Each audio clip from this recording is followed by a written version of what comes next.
Protagonistas, las entrevistas, la búsqueda de la verdad. Miguel Rivadeneira, en la revista de opinión, Democracia.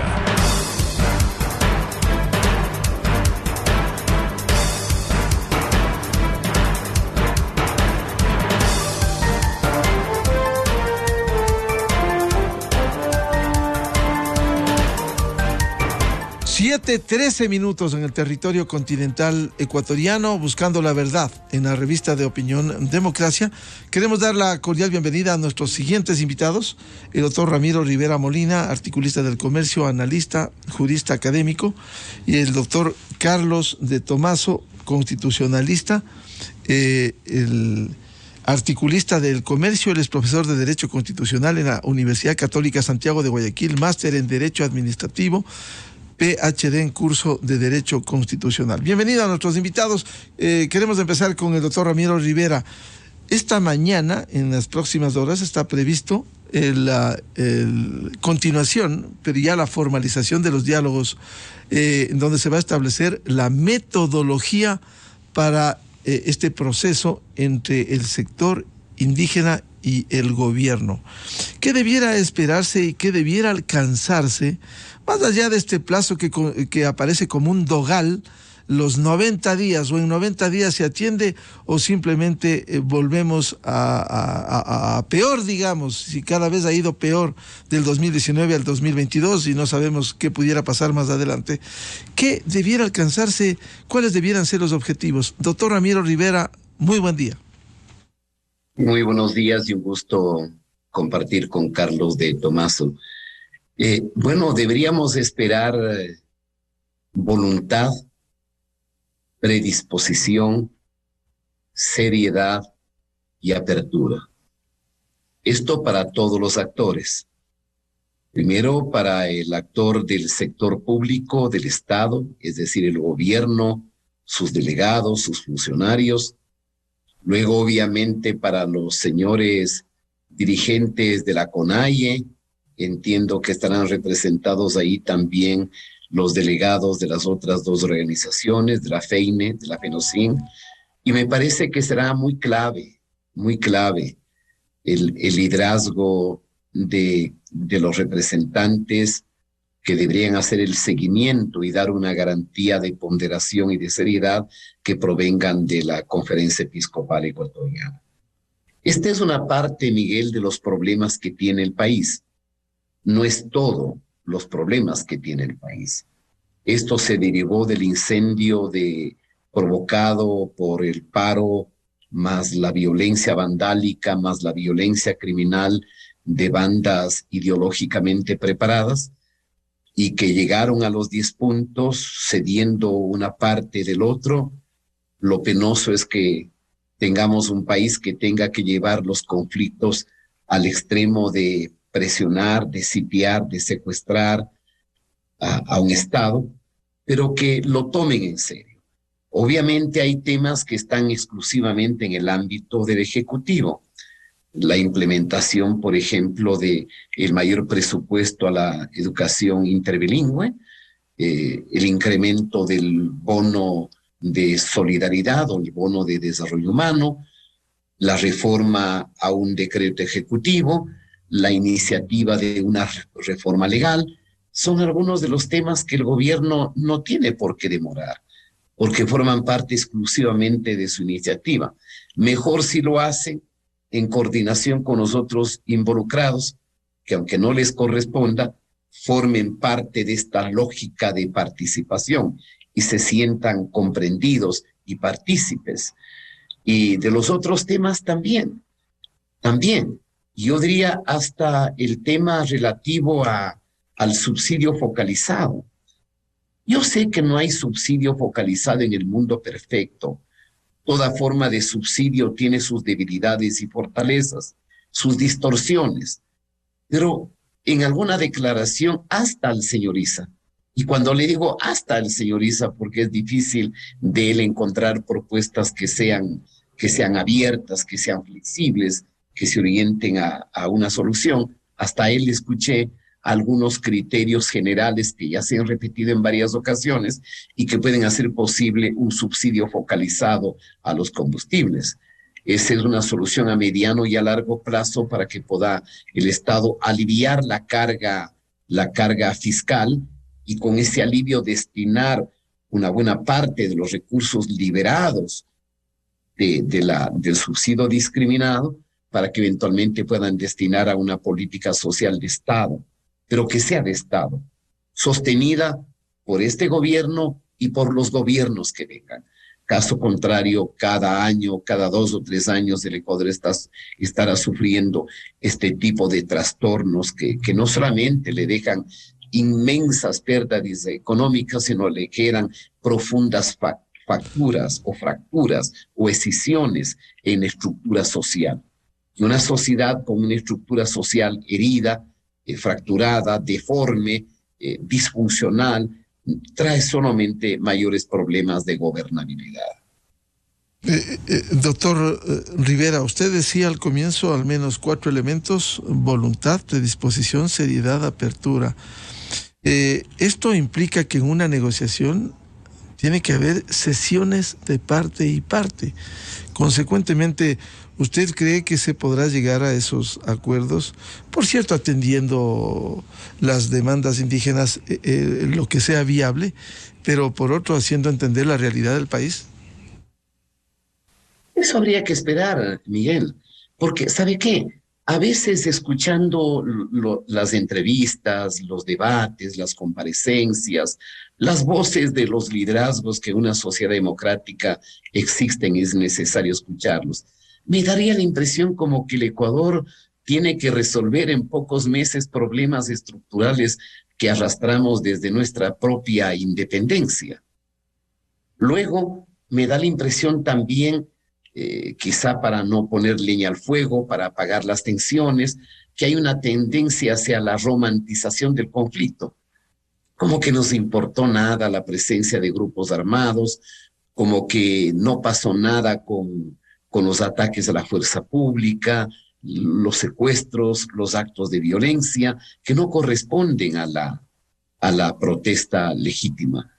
Una tercera impresión: muchos tratan como que si el dinero caiga del cielo. ¿Cuántos cientos de millones a esto?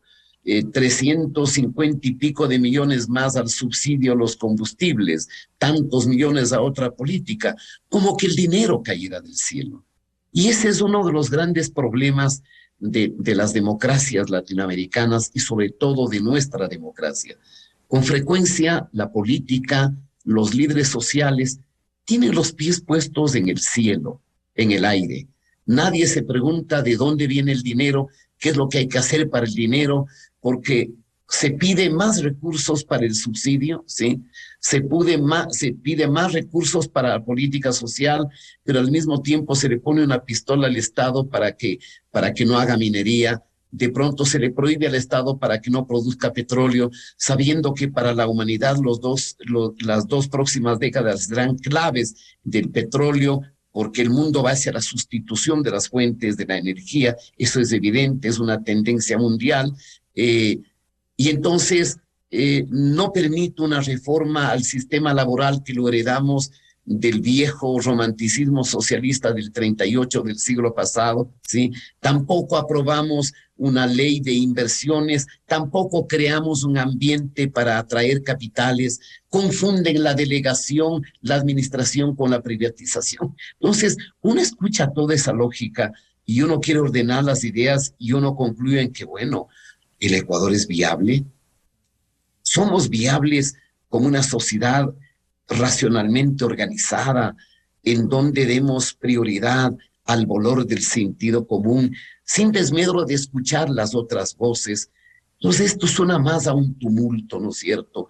A una gresca en que pocas luces salen para la democracia, ¿no? Y en medio de esa gresca planteamos problemas que pueden ser importantes, pero requieren de profundos y largos debates y que no son problemas de solucionar con un plebiscito de 2 o 3 meses. Me refiero a la propuesta, entiendo que ha formulado el líder del Partido Social Cristiano, de crear un Estado federal. No sé si en todos los sectores, no digo en quién lo proponga, ¿no? Hay muchas voces serias que han planteado este tema, pero no sé si la gente sepa la magnitud y la complejidad que tiene que ver el plantear un nuevo sistema de gobierno. Es como a alguien también se le ocurra decir, la democracia presidencial no funciona, vayamos a un sistema parlamentario moderado, atenuado, vayamos a una forma de monarquía democrática. Ya pasó obviamente hace algunas décadas en Brasil, ¿no es cierto? Donde se organizó un plebiscito que se le dijo a los brasileños si querían estar en la democracia federativa o si querían optar por una monarquía parlamentaria absoluta. Y claro, los brasileños optaron por el Estado democrático, representativo, federativo. Pero son temas que no hay que soslayarlos, pero hay que tratarlos con seriedad con seriedad y con tranquilidad, con menos calentura en los cerebros. Ese tema que ha planteado el doctor Rivera lo vamos a analizar más adelante, precisamente como secuela de lo que le ha ocurrido al país en la historia reciente. Quiero dar la bienvenida al doctor Carlos de Tomaso, él es constitucionalista, articulista, académico. ¿Cómo ve usted este panorama, doctor de Tomaso? ¿Qué se puede alcanzar en estas mesas de diálogo? ¿Cómo debiera enfocarse para que sea positivo y que dé resultados concretos al país? Buen día, doctor de Tomaso. Buen día, Miguel. Un cordial saludo. Qué gusto poder estar en Radio Democracia. Un saludo a Ramiro Rivera también, destacado político ecuatoriano, y qué gusto compartir panel con él. Yo quisiera empezar diciendo qué es lo que quisiera que no pase. Y lo primero que quisiera que no pase es que no haya ningún tipo de asomo ni siquiera a una impunidad o una falta de consecuencias de los actos que pasaron. Eso también creo que es importante decirlo. Eso es lo primero que no puede estar en la agenda de nadie o no puede ser aceptable. No podemos volver a pasar que no existan consecuencias de la violencia, de la destrucción, de las amenazas, de la paralización, de las pérdidas que hubo en el sector productivo, en la gente en común. Doctor de Tomaso, queremos rogarle, tenemos un problema técnico para continuar con su exposición. Si nos contesta, sin perjuicio de que usted siga allí con el link, al teléfono para seguir con su explicación, por favor. Usted bien decía un hecho muy importante como premisa, que primero no pase que haya más impunidad en el Ecuador. Esto no debiera negociarse, sean quienes fueren los actores. Sí, que aquí se castiga a los responsables en el debido proceso, con derecho a la defensa, pero no puede continuar. Por favor, doctor de Tomaso, continúe. ¿Están escuchando bien? Sí, por favor. Miguel. Sí, por favor, adelante. Entonces le decía, creo que lo primero que deberíamos tener claro es que no podemos tener en la negociación este halo de impunidad. Le corresponde a la Fiscalía pues determinar si hubiera algún tipo de criminalización de la protesta o cuál es la protesta criminal que debe ser sancionada y juzgada, ¿no es cierto? Luego, existen 10 puntos que fueron planteados por la CONAIE dentro de las pliego de peticiones con los que estuvimos secuestrados pues 18 días.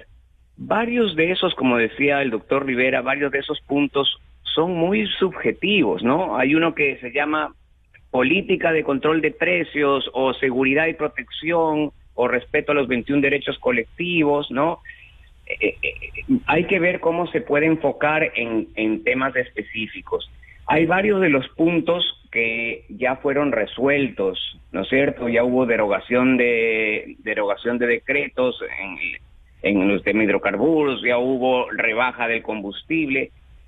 Yo soy de la idea, Miguel, que en estas mesas tiene que buscarse planes a largo plazo también y no limitarnos a esa agenda de los 10 puntos de la CONAIE.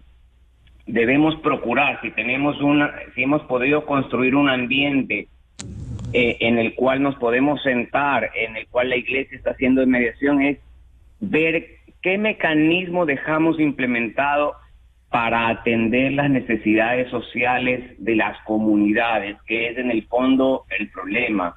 El agravamiento de la pobreza extrema en esos sectores, y dejar establecido cuál va a ser el mecanismo y agregar temas que no están. Por ejemplo, ¿qué plan inmediato de atención de la nutrición infantil de los niños de las comunidades indígenas podemos implementar?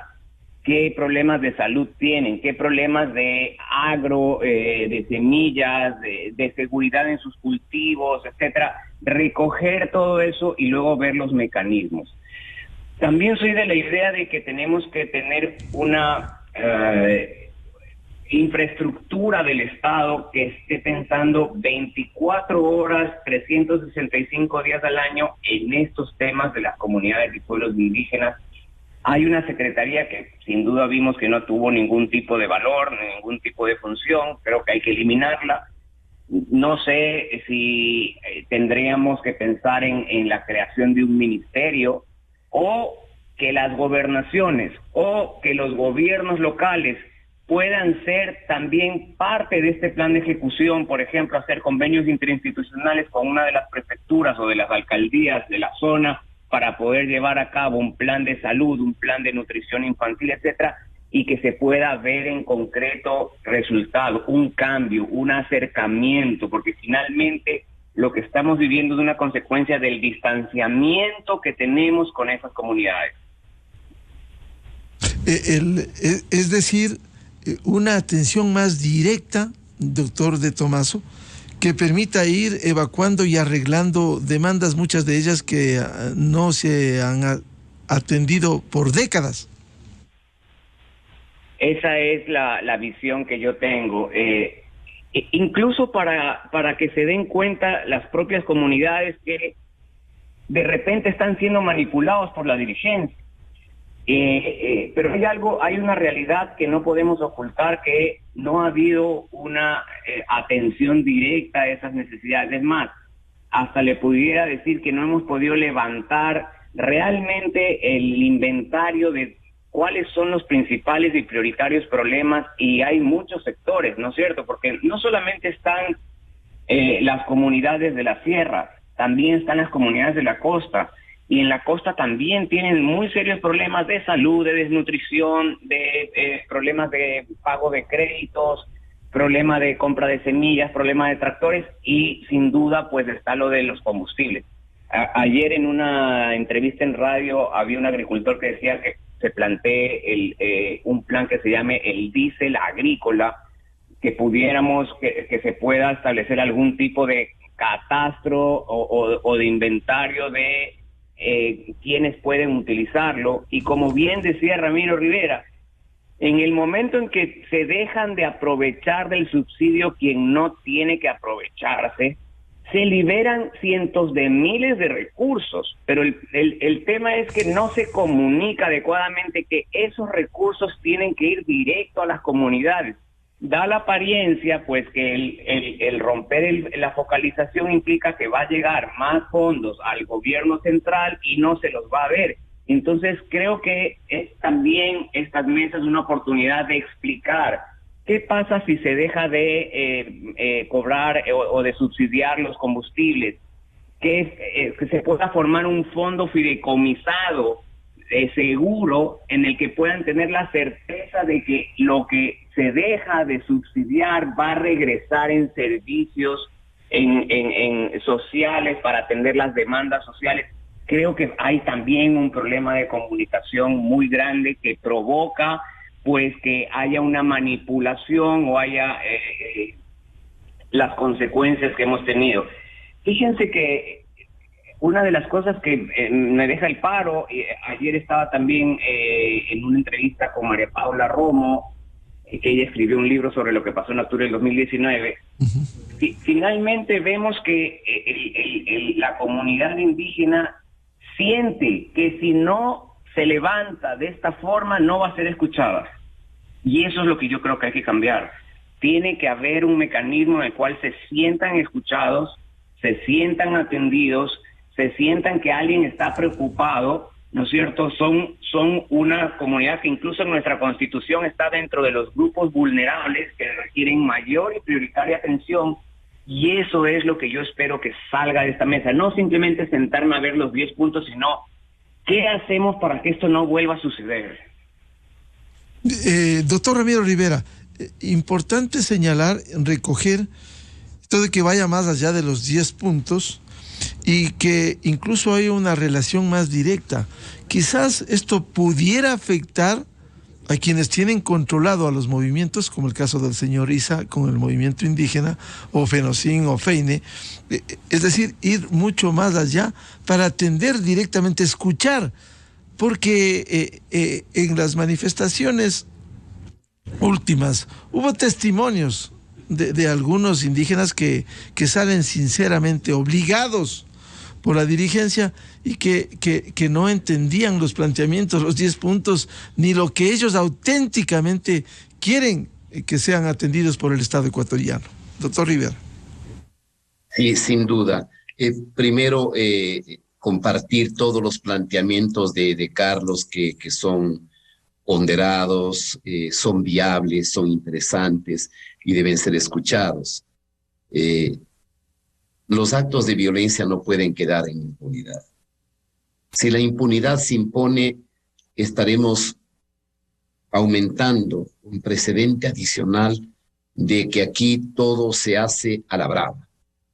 Y aquí todo se hace, voy a utilizar una expresión tradicional que no puede ser tan simpática, pateando al perro, golpeando la puerta, con violencia. Y eso sería fatídico. Fatídico. El principio esencial de la democracia, entre otros, es el principio de la igualdad ante la ley.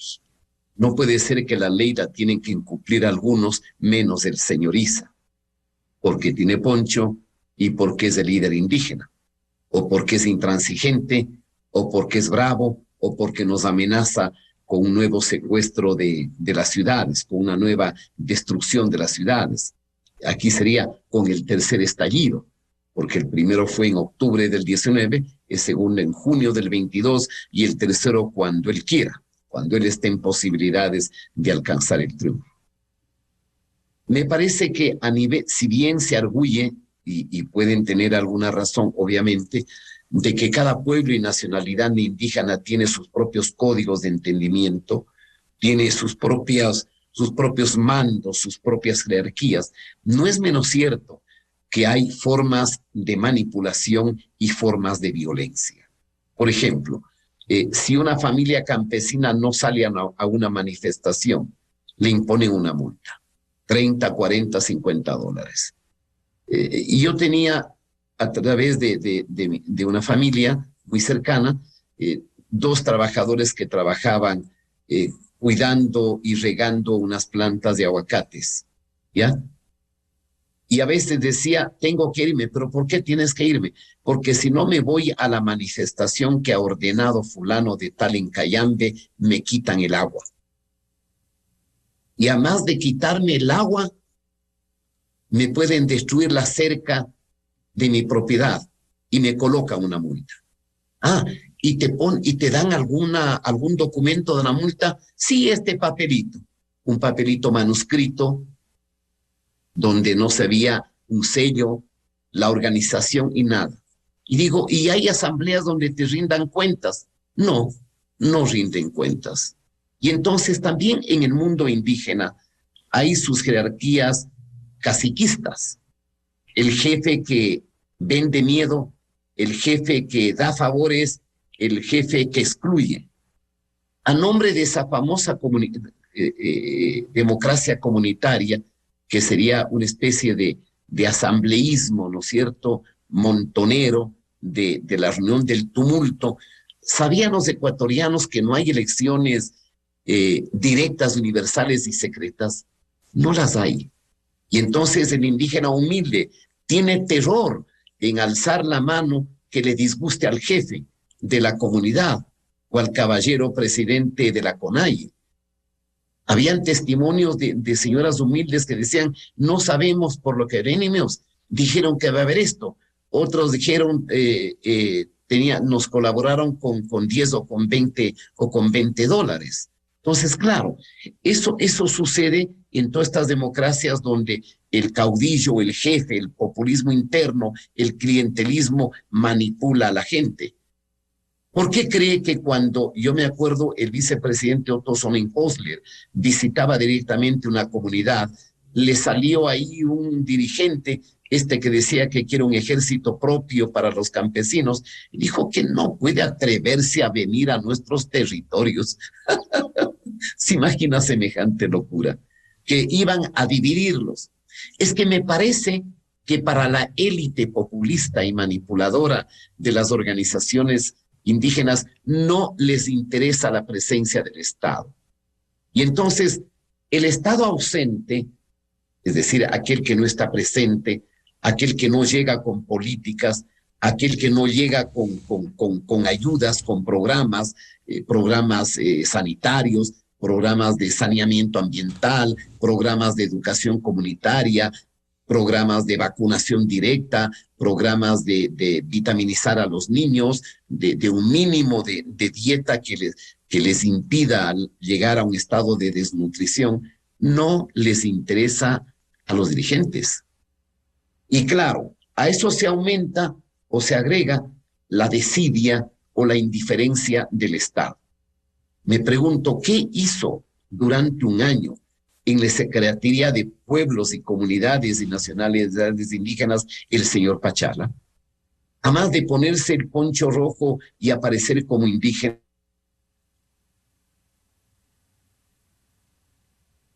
Claro, habría que pedir resultados concretos de esa acción de la Secretaría de Pueblos que fuera creada y que no ha dado... Y el señor Pachala. Sí. Entonces, sí se necesita una mayor presencia del Estado. Se pueden hacer cosas si hay mística, si hay entrega y sobre todo si hay convicción.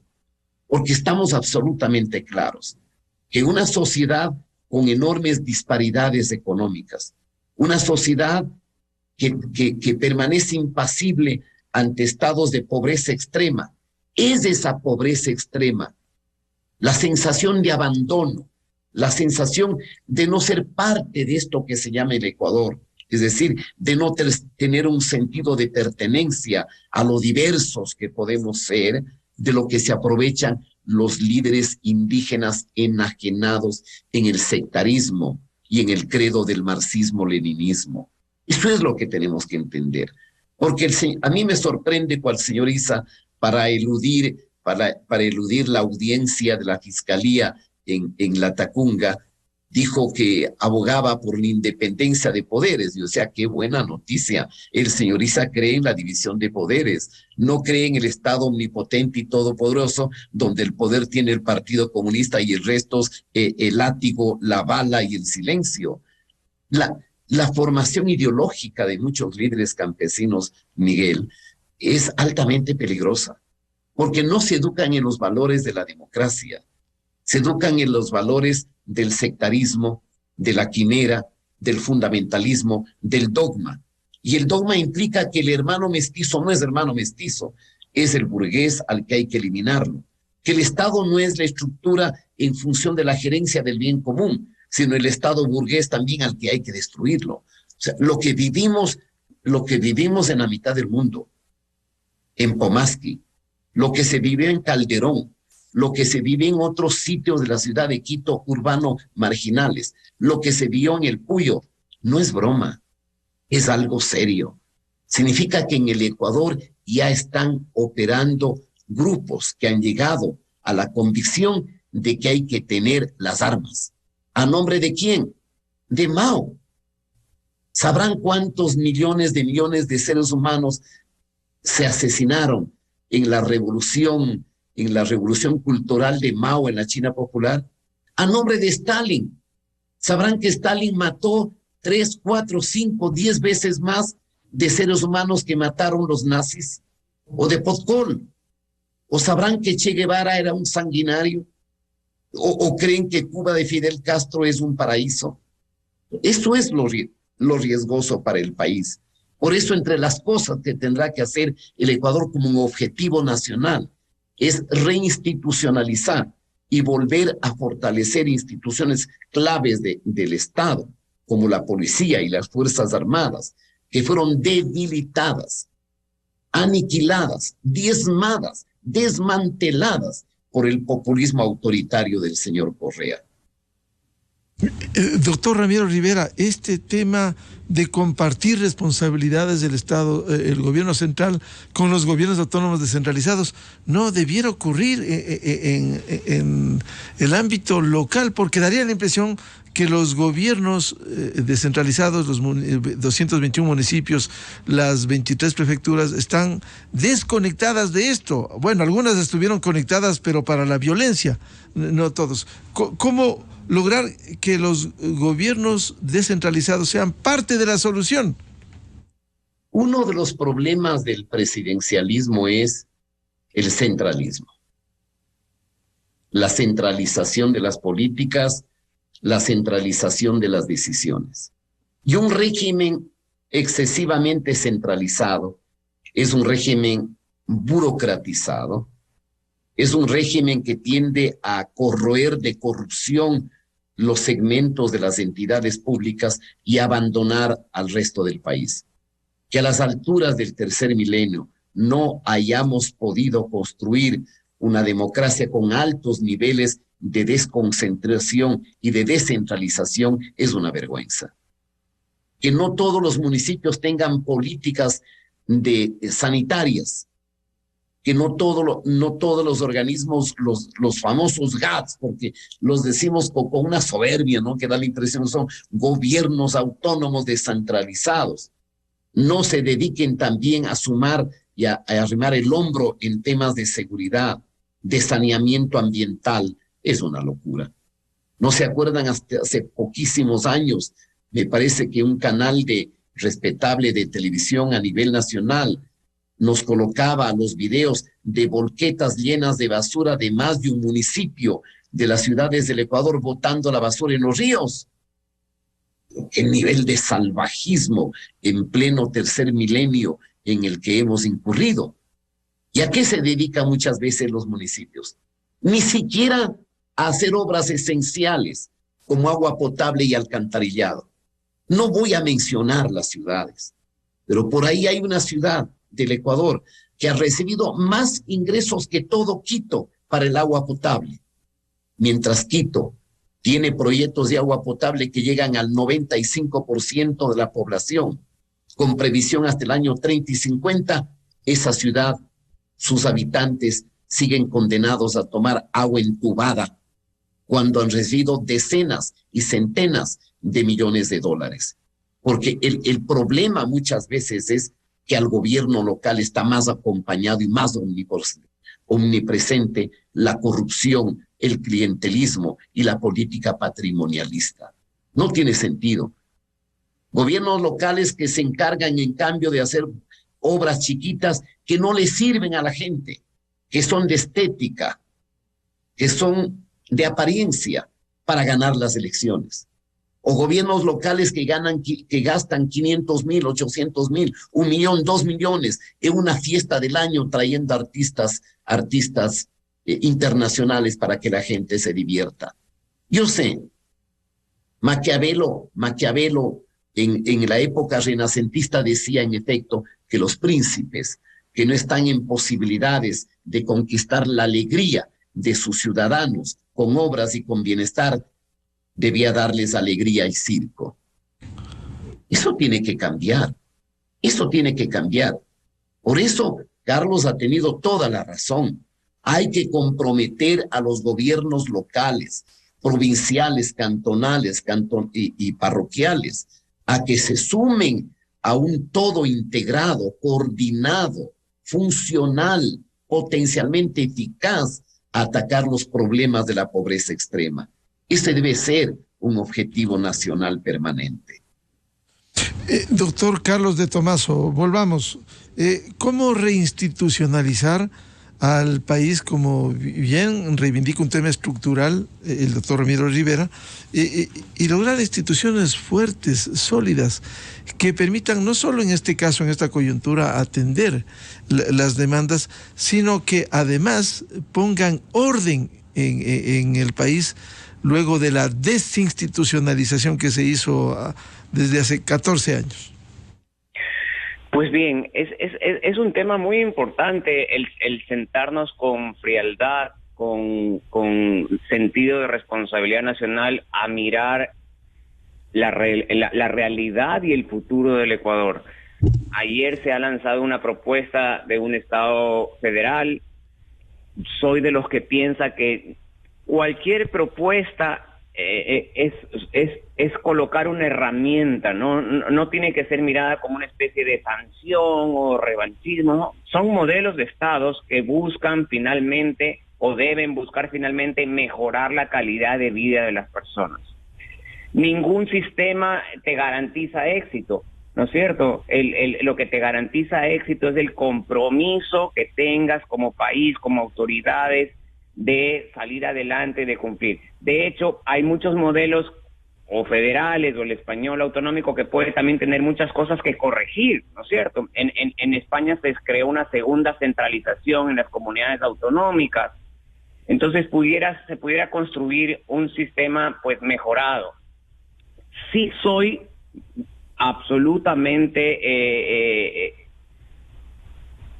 o pienso que los gobiernos locales pueden tener un mejor papel o un papel más importante del que hoy tienen. La teoría de los gobiernos locales es que son los gobiernos más cercanos al ciudadano. Si son los gobiernos más cercanos al ciudadano, pues deben ser los que conocen más de cerca las necesidades directas de esa comunidad. Esto de que uno decida desde lejos qué necesita una ciudad o una zona del país, pues es lo que provoca las dificultades. Vimos en el gobierno de Correa que hicieron aeropuertos donde no aterrizan ni los narcotraficantes. Y esa misma ciudad no tiene agua, un poco lo que decía Ramiro, ¿no es cierto? La falta de conocimiento y de priorización de cuál es la necesidad inmediata de esa comunidad. Soy de los que piensa que entonces una salida es que la ejecución presupuestaria se amplíe en el abanico y se puedan hacer a través de los gobiernos locales, que incluso es expandir la responsabilidad, ¿no es cierto?, frente a los ciudadanos. Ahora, estoy de acuerdo con Ramiro, hay que hacer esto pues paso a paso. Puede ser con un cambio de modelo, pero también pueden ser con herramientas sencillas como un convenio interinstitucional. Mañana el gobierno pudiera firmar, por ejemplo, Ramiro y Miguel, un convenio interinstitucional con la prefectura del Cotopaxi o del Tungurahua para desarrollar un plan de nutrición infantil, de censo de salud de las madres, de las comunidades indígenas, etcétera. Eso tiene un fin específico, donde los fondos solo pueden gastarse en ese fin específico y va a ser mucho más efectivo, porque si usted manda ese mismo plan al Ministerio de Salud, se pierde. No sé, en la inmensidad de problemas que tiene el sector de salud, pues este será un tema más. En cambio, si uno firma un convenio con un municipio, con una prefectura, pues va a tener una correlación más directa, se amplía el ámbito de la responsabilidad para incluir a esas autoridades locales en la problemática que tenemos, ¿no es cierto? Y creo que es un mecanismo de salida. También he estado pensando estos días, ¿cuál es el rol de las gobernaciones en todo esto, ¿no es cierto? ¿Por qué no darles a las gobernaciones que tienen una estructura, que tienen al representante del presidente, algún tipo de actividad adicional a la que hace, ¿no es cierto? Porque uno simboliza al gobernador como el encargado de la seguridad cuando tampoco es el encargado de la seguridad. El encargado de la seguridad, pues la policía o el ministerio correspondiente. Entonces, los gobernadores también pudieran tener unidades ejecutoras o de seguimiento, de tal forma que maximicemos la estructura que tenemos. Tampoco buscamos crear más burocracia o crear nuevas entidades, sino con lo que tenemos, qué respuesta más efectiva podemos dar. Y esa es una línea que tenemos que llegar. No está funcionando como la atención de estas necesidades directamente desde el gobierno central. Busca alternativas. Y las alternativas para mí están a la mano. Doctor Carlos de Tomaso, a propósito de lo que usted menciona y la propuesta que hiciera Jaime Nebot, si quisiera dar al menos dos ideas de las que desarrolló Jaime Nebot, que el federalismo consiste en la conformación de diferentes estados con cierta autonomía y soberanía en ciertos temas sobre los cuales se encuentra un gobierno central federal, y citó como países como Estados Unidos, Rusia, Argentina, Suiza, Alemania manejan este tipo de organización. Modelo, según Nebot, que nos convertirá en un pueblo nuevo, con gran autoestima, con empleo e ingresos, con la posibilidad de emprender, de innovar y sobre todo capaz de hacer realidad en el campo y la ciudad la justicia social y la solidaridad entre provincias, para lo cual tendrá que exigir un fondo específico. O sea, podría sonar bien, pero esto en la práctica, ¿cómo se puede hacer? Bueno, eso en la práctica tendría que, sin duda, ir a una reforma constitucional. Ayer se discutía en algunos espacios en redes sociales si se necesita una asamblea constituyente. Desde mi óptica no, porque el constituyente estableció que a través de la reforma se puede modificar la estructura del Estado y los elementos constitutivos del Estado, salvo que se afecten derechos para los cuales tendríamos que ir a una asamblea constituyente. El tema del federalismo, como lo dije hace un minuto, es interesante estudiarlo, especialmente en países que tienen una diversidad como la del Ecuador. O sea, yo no le quiero poner solamente el nombre del federalismo, también pudiera ser un estado autonómico como el español. De hecho, nuestra Constitución tiene prácticamente montado el sistema español, pero nunca se ha visto esa zona de la Constitución donde te permite a que dos provincias se unan y formen una región autonómica, aprobando un estatuto donde se establecen sus símbolos, sus entidades, su territorio, sus recursos. El problema que lo que te ofrece la Constitución al ser región, pues no es mucho. Entonces ahí pudiéramos tener una salida. ¿Qué es lo interesante de estos modelos? Que te permite maximizar la realidad sectorial de cada circunscripción territorial. Así en España, por ejemplo, las comunidades autonómicas se unieron por negociación entre las provincias. La Constitución española no establece la división política, fueron las provincias las que negociaron. La pregunta es, ¿por qué se unieron tal o cual provincia? Pues porque en esa zona decidieron, miren, nos vamos a unir las que producimos vino. Esa va a ser nuestro eje de plan de desarrollo local. Las del sur tenían la salida al mar, dijeron, vamos a hacer nuestro eje, pues el puerto, la comercialización. Otras zonas emprendieron profundizar la calidad de la educación universitaria, como la zona de Navarra, como un eje de su desarrollo local. Eso es lo que a mí particularmente me gusta de uno u otro sistema, del que tú puedas en una región que tiene particulares potencialidades geográficas o potencialidades de ideas, puedas maximizarlo con un plan de desarrollo local y no te sometas, vamos a decirlo así, a un plan de desarrollo nacional que de repente no mire esas potencialidades. Y creo que eso es lo que ha pasado a lo largo de todos estos años. Entonces, yo soy quiteño y vivo en Guayaquil. Y entonces soy una persona que puede tener ese concepto de haber vivido en Quito, de y radicarme en Guayaquil. Y he recorrido el Ecuador. Siento que sí es necesario un cambio de sistema. Creo que es un sistema que debemos construirlo nosotros, no traer de tal país u otro, sino construir, pero para lo que yo estoy diciendo. Para la realidad ecuatoriana, ¿no? Doctor Ramiro Rivera, precisamente quisiera un comentario sobre esta propuesta que sale en estos momentos de diálogo con el sector indígena, el federalismo. ¿Qué piensa usted?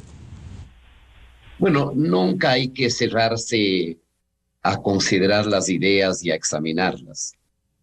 El Ecuador tiene ciertas raíces de regionalismo y a veces se suele descalificar las propuestas de plano sin examinarlas en sus bondades, en sus potencialidades y en sus riesgos. Eso es verdad.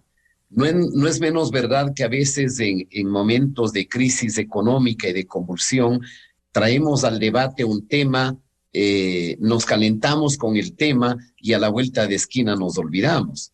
Acuérdense ustedes que en el año 2000, luego del golpe de Estado del gobierno del presidente Maguad, hubo una situación de incertidumbre y se plantearon de moda las autonomías, al extremo que varias provincias, varias asambleas provinciales convocaron a consultas populares para el régimen autonómico. Entonces, me parece que en principio no debemos cerrarnos al debate.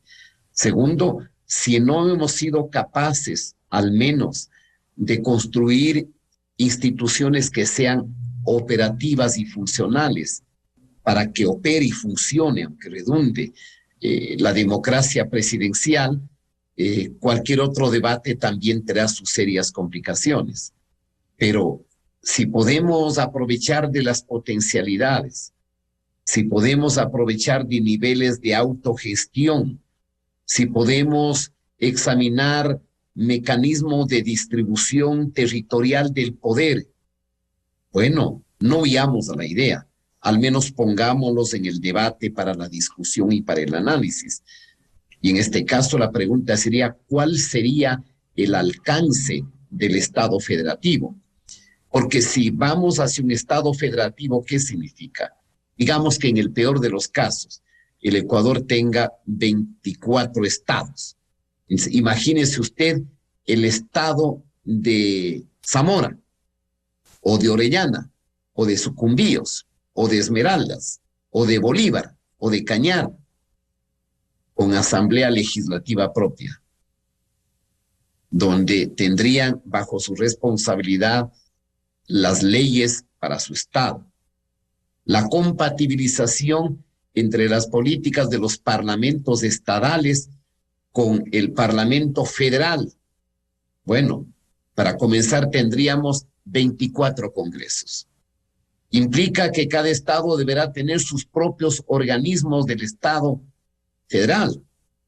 Cada provincia deberá tener su constitución. El federalismo argentino, no recuerdo cuántas provincias, pero en Argentina hay 14, 17 constituciones. Buenos Aires tiene una constitución y el resto de provincias tiene una constitución y tienen parlamentos locales. Entonces tendríamos 24 parlamentos, tendríamos 24 cortes estadales, todos los órganos del Estado, los famosos 5 poderes que nos dejó creando el correísmo. Al final, me parece que la complejidad de este sistema, cuyo debate, reitero, no hay que eludirlo, porque hay un bien cierto en el Ecuador. Nos encanta debatir con las adjetivaciones. Es decir, no se discuten los temas en el Ecuador. Alguien discute contra otro y lo primero que le lance es el insulto, la agresión verbal, la descalificación y el adjetivo. Debatimos las personas. Cuestionamos las personas, no debatimos los temas. Y eso se debe a una profunda raíz y una historia atávica de personalismos, de caciquismos, de caudillismos y de clientelismos. Hay que debatir los temas con altura, con respeto.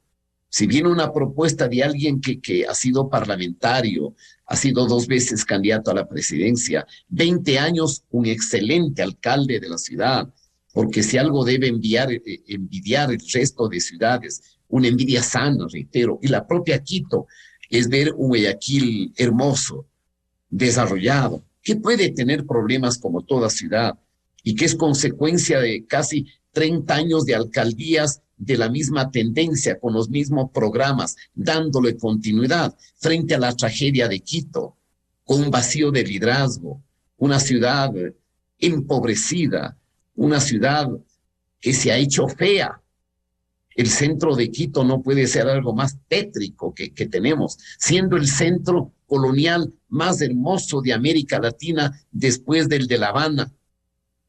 Porque alguien puede caminar en una calle de Quito a las 8 de la noche tranquilo. Imposible. Es un centro infestado de delincuentes, de drogadictos, de meretrices, de la más absoluta inseguridad. Entonces, asumamos los temas desde una perspectiva solidaria.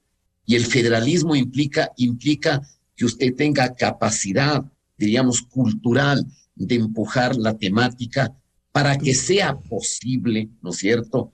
Ya sea el federalismo, ya sea un reordenamiento territorial, regional, o ya sea mancomunidades autonómicas como las tiene en efecto el Reino de España. Hay mecanismos, pero debemos tomar las cosas en serio, debatirlas en serio y con perspectiva de mediano plazo al menos. Yo de tajo diría, con la constitución que el Ecuador heredó de Montecristi, Ecuador no es viable, porque la constitución de Montecristi se la hizo a la medida perfecta del ego inmenso y desmesurado del señor Correa. El haber puesto en la Constitución el derecho a la resistencia es un acto de la más absoluta ignorancia. Porque ¿qué significa eso, Miguel y Carlos? De que hagamos una comunidad con reglas y le entregue a los miembros de la comunidad como arma que no acepten las reglas, que luchen contra las reglas. Cuando uno conversa con constitucionalistas de otros países de América Latina o con los españoles, dicen, increíble, ustedes tienen una institución en la Constitución tan pintoresca que lo ponemos de ejemplo para reírnos en los debates acerca del derecho. Y digo, ¿cuál institución? Dice, pues claro, la institución del derecho a la resistencia. Cuando el derecho a la resistencia fue una institución que surgió en los gobiernos absolutistas de la Edad Media, que provino desde el pensamiento de la Iglesia. Entonces alguien me puede decir, no, la Constitución alemana, la ley fundamental de Alemania, en el artículo 22 y 24 tiene el derecho a la resistencia, y les respondo, sí, pero el derecho a la resistencia, si es que en Alemania pudiesen aflorar tendencias de pensamiento totalitario, eso sí, porque en la ley fundamental de Alemania están hasta proscritas aquellas organizaciones políticas que tienen como objetivo destruir la democracia. Y por algo decía Karl Popper en La democracia y sus enemigos, la gran paradoja de las democracias es tener tolerancia con los intolerables. Tolerar a aquellos que en nombre de la tolerancia tienen como único objetivo la destrucción de la democracia. Cabe tolerar a radicales como el señor Issa, que hacen lo que hacen, gran parte es responsable de instigar, de prender la mecha de la violencia que destruye al Ecuador y a las ciudades como Quito, y ahora conquistar o pretender conquistar impunidad, porque amenaza con una nueva movilización, con un motín o con una agresta o con un tumulto. Una sociedad democrática no tiene viabilidad con esa lógica, sin duda alguna. Doctor Carlos de Tomaso, a propósito de lo que dice el doctor Ramiro Rivera, si es que no hay cambios radicales a esta Constitución de Montecristi de 2008, el Ecuador no va a ser viable. De esto hemos hablado y ha sido muy difícil ir a cambios. Yo creo que no está funcionando, para decirlo de una manera. La estructuración que se hizo, que era a base de un plan político de un partido, porque ese es un poco lo que finalmente pasó, pues no está funcionando, y es ahí donde nosotros, la sociedad, todos, debemos mirar, hacer el diagnóstico en dónde no está funcionando, ¿no es cierto? Y sin duda no están funcionando las instituciones como toda esa función del Estado de transparencia y control social, ¿no es cierto?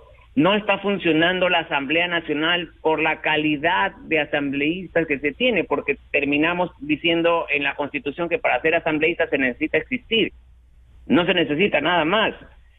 No está funcionando la función ejecutiva en función de que está hecho un sistema hiperpresidencialista, ¿no es cierto? Que terminas encerrándote y terminas siendo lejano a la gente. Y pues de la administración de justicia ni se diga, ¿no es cierto? No está funcionando nada y es ahí donde tenemos que ir mirando en cada sector qué modificaciones pudiéramos hacer responsablemente. Como dice Ramiro, esto no tenemos que alejar de estas discusiones los temas regionalistas, que son la primera reacción violenta. De hecho, ayer en las redes pues ya habían opiniones lanzando con temas regionalistas y descartando las cosas. No, sentémonos a mirar la propia Quito, cómo la podemos proteger de todo lo que está pasando en nuestra querida capital. ¿Qué está pasando con las otras ciudades, otros gobiernos locales? ¿Qué está pasando con las provincias del oriente, que son de donde se saca el petróleo y a lo mejor no les está regresando nada? Hay muchas cosas en las que tenemos que empezar a mirar de manera responsable y sentándonos, ¿no es cierto? Esa es la forma, es no encerrándonos en una oficina, sino saliendo a mirar las cosas. Y ya hay muchos de los temas que no están funcionando, que pueden tener una sencilla solución. El tema de salud, por ejemplo, de abastecimiento de las medicinas, es un tema 100% de gestión. Ahí no se necesita ninguna reforma legal. Con lo que tienes en el sistema de contratación pública, que tienes la compra por catálogo, que significa que haces una subasta de precios de todas las medicinas y de ahí haces compras directas porque has subastado el precio, pues en 2 minutos deberías poder atender procesos de gran magnitud en el que además vas comprando por pedidos. No es que te llenas tus bodegas y se te caducan, sino que a medida que vas necesitando, vas solicitando. Son cosas de gestión pura. Yo he estado en la administración y se puede solucionar. El tema es que encontramos personas que no tienen mucha experiencia o que vienen muy del sector privado a montarse en este carro tan complejo que es el Estado y que no hemos encontrado soluciones. Entonces, yo sí creo que es momento o ha llegado el momento de que nos volvamos a sentar. Yo no soy de los que vende humo diciendo una nueva constitución. No, la constitución también es una herramienta, ¿no es cierto?, para conseguir fines. No porque yo cambie la constitución al día de mañana el Ecuador va a ser un Ferrari italiano, ¿no es cierto? Pero sí debemos sentarnos a mirar dónde podemos hacer pequeños cambios, dónde podemos hacer cambios a largo plazo. Y este tema de los gobiernos locales, al menos yo, con todo el respeto a las opiniones ajenas, creo que hay que darle la oportunidad. Miren, los servicios públicos en Cuenca, para poner un ejemplo, son increíblemente bien manejados. Tienen unas empresas públicas de lujo. ¿Y qué recibieron? La oportunidad de demostrarlo. Me acuerdo alguna vez también en el municipio de Cotacachi, cuando estaba el alcalde Auque Tituaña, me parece que tenía unos, de acuerdo a su entorno y a lo que son, tenían un manejo de obras con la comunidad colaborativa, ¿no es cierto?, que era muy interesante porque eso es lo que correspondía en esa zona, hacía que la gente tenga trabajo. Yo sí soy un creyente en los gobiernos locales. Creo que la ejecución presupuestaria tiene que ampliarse más allá de ese 21% que está previsto en la Constitución. Pero como bien dice Ramiro, no en hora libre, convenio específico que se pueda ir fiscalizando, ¿no es cierto?, de cómo vas en la ejecución a través de mecanismos de control, pero creo que es una forma de llegar más rápido a los vecinos, a la gente, etcétera. Y de ahí, pues, sentarnos a mirar todos los otros cambios que requieren las instituciones.